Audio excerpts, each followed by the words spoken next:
Hello, everyone. This is David, your facilitator for this course, with this week's Brewers Bullets, the three things we need to be thinking about, past, present, and a look ahead in the course. So, bullet number one. This week, I've been enjoying the dialogue forums about trade theory, comparative, competitive, and new trade theory, and reading lots of interesting dialogue back and forth. One thing I wanted to mention with that, for several of you on your posts, I made a specific comment. Yes, you did a great summary of these trade theories, but remember that this week the focus was applying those to the current U.S. trade practices. So just want a quick reminder to make sure you pay close attention to what the assignment is on the dialogue forums, and when you do your assignments to turn in, your papers, your presentations, etc. This, I think, was a really interesting time to be having this conversation with the radical departure from really the last 20, 30, 40 years or more of U.S. trade practices under the Trump administration. So I would have loved to see a few more of you specifically call that out, what that looks like, what President Trump and his administration, what their philosophy is, what their strategy is in negotiating these things.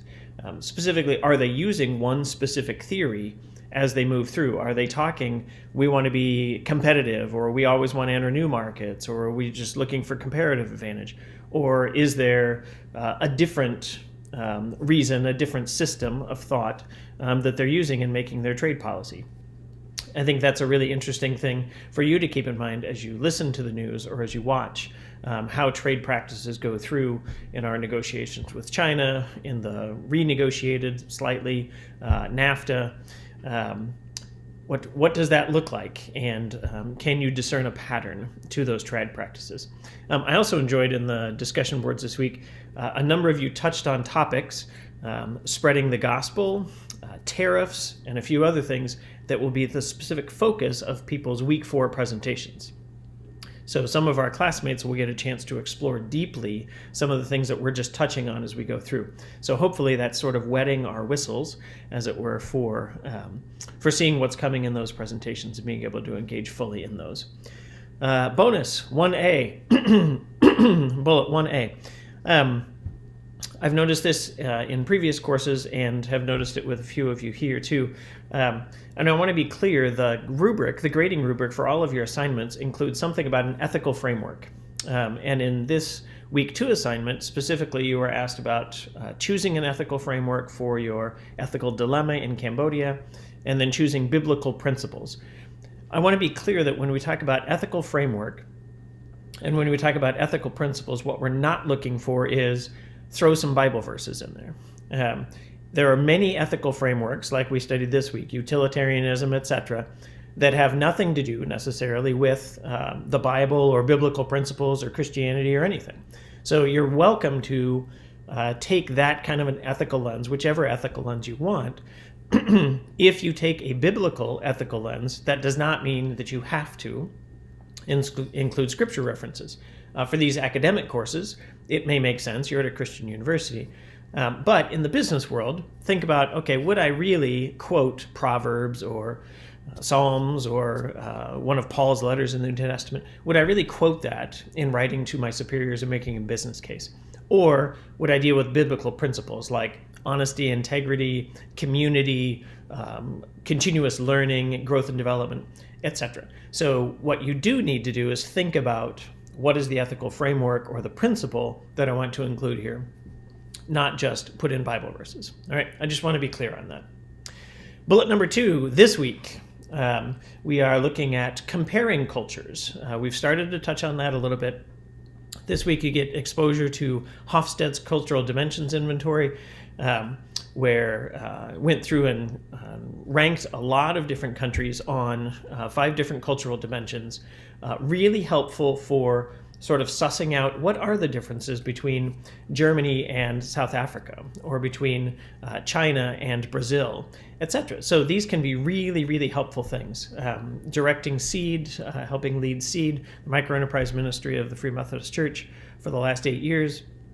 I've had the opportunity to travel to about 20 countries and experience what life looks like on the ground there in Colombia and Panama, Dominican Republic, Hungary, Switzerland, UK, Kenya, Cambodia, Thailand, Myanmar, Philippines. So I've been in a lot of different cultures. Beyond traveling to them, I'm doing email and Skype communications with lots of additional countries. So I may sit down one morning to write an email, and the first email I write is to somebody in the Philippines, and the next one is to somebody in Cameroon, and the next one is to somebody in Bulgaria, and the next one is to somebody in Argentina. So understanding these cultural dimensions at some level becomes really critical for understanding what can I say and what should I not say. What is an appropriate way of addressing people? What about male-female dynamics? So you get a great chance this week as you explore those cultures, and then with the Poverty Cure videos, looking at what are the types of barriers that get set up preventing people from succeeding in their own local communities and cultures. So beyond just sin or our own bad choices or things like that, what are other things that are in place? And how does that play into our role in the business world? Or if you end up in the nonprofit world as a missionary or whatever, what are some of the barriers that you want to have the eyes to look for, recognizing cultural differences as well with those barriers? So some really interesting stuff this week. Bullet number 3, looking ahead. Next week is week 4, halfway through the course. Your presentation, your voiceover PowerPoint presentation is due. Special note, that presentation will be due by Wednesday night. It is not going to be due on Sunday. It will be due on Wednesday night. It must be posted because other classmates will be wanting to watch at least 2 presentations, and your written assignment next week will be critiquing, affirming and critiquing, making suggestions, asking additional questions about things that you saw in the presentations. So again, I want to make sure you got a heads up that you're not waiting until the end of next week to do this presentation. Keep chipping away at it this week. Work on it a little research every day, a little writing every day, a PowerPoint presentation, whatever. Work on it some every day this week, because at the start of next week, you're going to have a lot to do to try and finish it to get it in by next Wednesday. All right? I also especially want to point out, focus not just on generating a lot of content or a lot of research, but make sure that it's digestible to those of us who are watching the presentations. Don't give us 27 slides full of information without helping us process through what does this mean? What does this look like for ourselves individually, for the companies we might work for the country we're operating in, etc. So help us to digest those things. Those are your 3 Brewers bullets for this week. I look forward to seeing you online. Questions, email me at my Spring Arbor email address or text me at 503-422-1736. Thanks so much, everybody.